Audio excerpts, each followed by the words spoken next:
Have you ever wondered what will happen if you added blood to your soil? Sounds crazy, right? Well, I did it and the results were shocking. So in this video, I'll show you exactly what happened when I used blood as a fertilizer in my garden. Was it a game changer or a total disaster? Let's find out.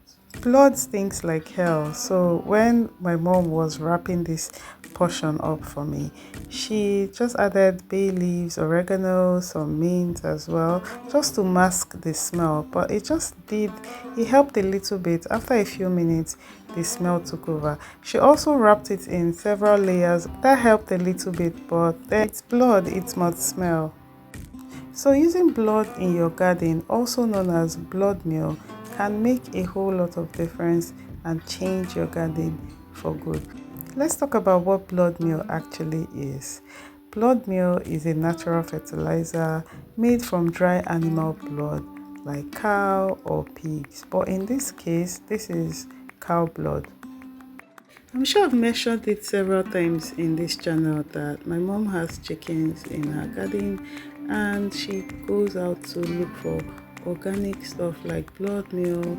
She also brings them out to peck on leaves and bones and other natural things. Blood is one of them, and she goes to this slaughterhouse to collect them in bulk, processes it by drying them, sun dries them, and then packs it in buckets like this. And every time I visit, I can take a portion and bring it back to my garden to feed my plants.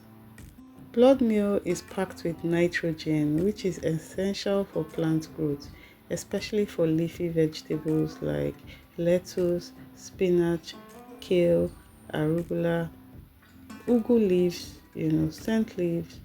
But how does it work? Well, nitrogen helps plants produce chlorophyll, which is what gives them that vibrant green color and helps them convert sunlight into energy. So that's why I decided to use it in my garden. It's a cheap and very effective way to boost nitrogen in my soil.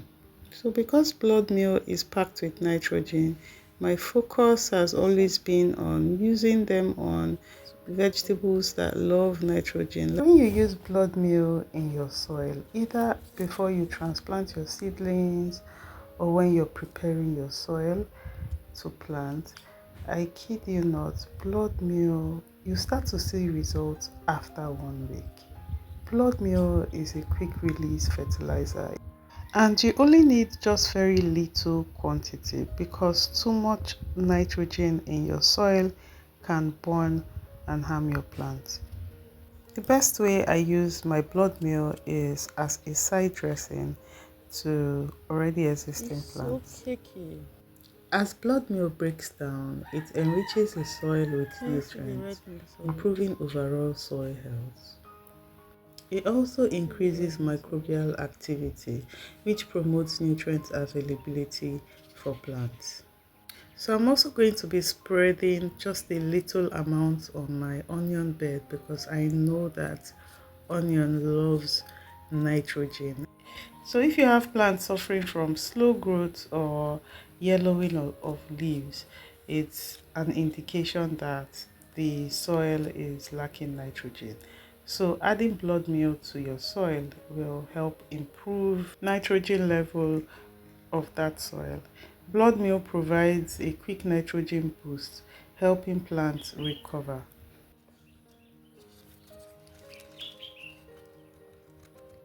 Blood meal will also repel certain pests like squirrels, rabbits, and even cats, as they dislike the strong scent of blood meal. If you're also looking to boost nitrogen in your compost pile, consider using blood meal as the green ingredient to speed up the decomposition of the compost pile. I'm sure you want to know how often I apply blood meal to my garden. The frequency of applying blood meal depends on my plant need and my soil condition. For my regular garden beds, I apply, let's say, once a month. That's once in 4 weeks or once in 6 weeks during the growing season. You can also mix well into the soil before planting for an initial nutrient boost. For potted plants, that's if you're growing in pots, you can just apply every 4 to 6 weeks as nutrients deplete faster in containers. And for nitrogen hungry plants like leek, as I am applying here, apply, let's say, every 6 weeks or every 4 weeks. If your plants are showing signs of slow growth, you can just apply it. If you're also avoiding synthetic fertilizers like me, I've never used synthetic fertilizers in my garden. It has always been natural stuff to feed my plants because these plants are eventually going to feed me. So blood meal is ideal for gardeners who are avoiding synthetic fertilizers at all costs. It is organic and natural. I'm also applying to these eggplants that I've had in my garden for about 3 years now, and I know that, okay, because it's the dry season, all the leaves are gone and it's not producing any fruit. But once the rain comes, which is almost here, it's going to come back to life. And with the help of this blood meal, it will encourage more leaf growth on my eggplants and then fruits eventually. But you want to be careful with fruiting plants like the eggplants, tomatoes, pepper. Don't overfeed them with nitrogen.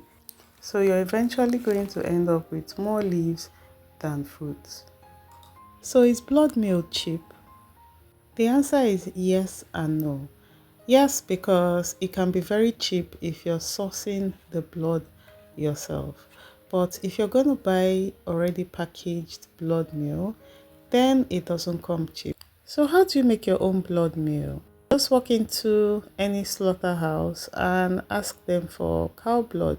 If you're going to a piggery, you can ask for pig blood and then dry it and grind them into powder, and you have your blood meal. If you've noticed, in this channel we're all about self-sufficiency, finding ways to do simple things ourselves. Making your own blood meal is as easy as ABC. Buying in bulk or sourcing locally is the best way to reduce cost.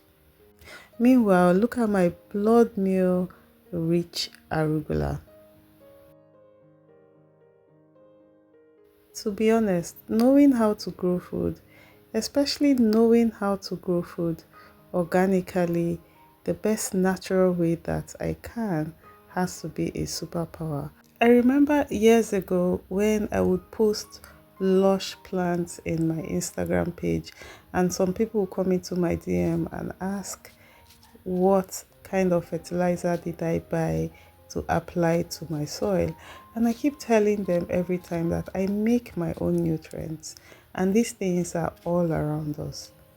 So with my plant life, I make my own soil mix, I make my own compost, I make my own liquid organic fertilizer, and then I also show you the process of making some of these things here so that you can also learn and make yours. Thank you so much for watching this video, and I hope that you learned something today. I'll see you in my next video. Bye.